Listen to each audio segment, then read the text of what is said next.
Good morning.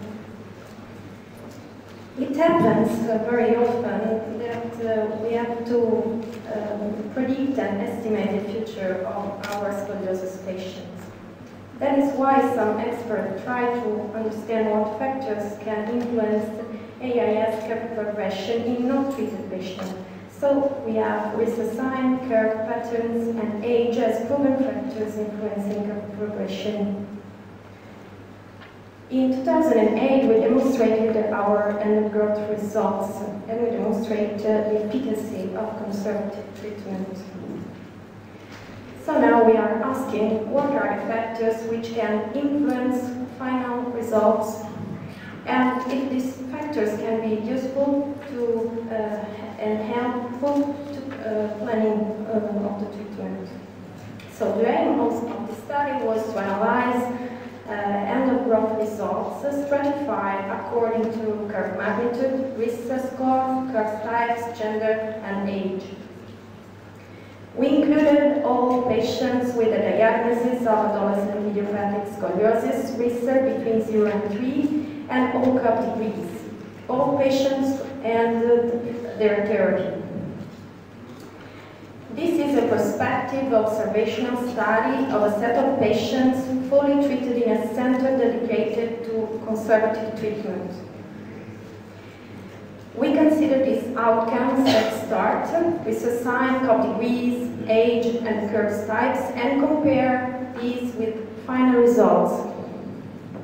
All patients were treated in agreement with the social standard and according to the step-by-step Sibylla's theory, comprising observation, exercises, soft and rigid braces. 388 patients were included, 31 were males, starting age was 12.68. Here we can see the sample.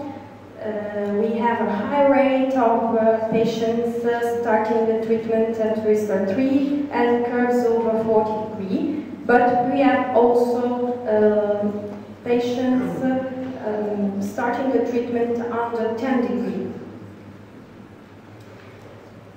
Here we have the distribution of ages with a great expression of data. So in this sample we can say that the older the patients, the worse the curves. For what concerned gender, we didn't find any significantly difference between male and female. We define as worsened patients who progressed more than 5 degrees and improvement of more than 5 degrees. We have low rate of progress and high rate of stabilized or improved due to the efficacy of treatment we already demonstrated. But we have to point out that we have no progression at Risser 3.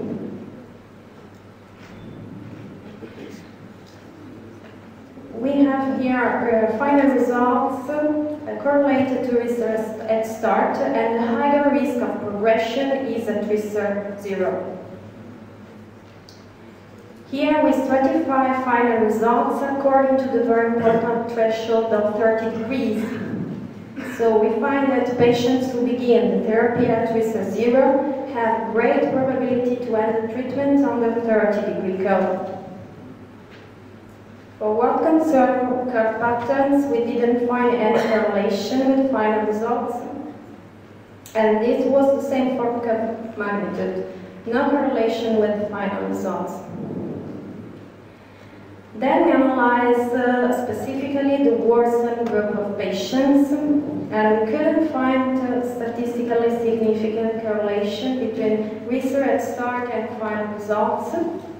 While considering Cobb degrees at start and final results, we found a strong correlation.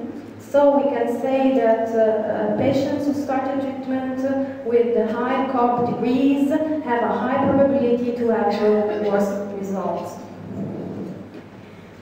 So this study has some limits. We included low degree curves and also curves over 50 degrees. We analyzed only radiographic outcomes with surely some selection bias, and we have to consider that lower curves need less aggressive treatment leading to minor results. All these things can affect our results. In conclusion, we can say that the treatment can have an effect on the natural history of scoliosis.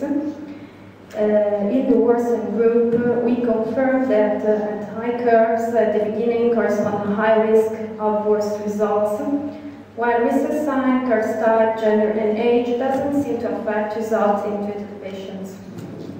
Thank you very much. Thank you.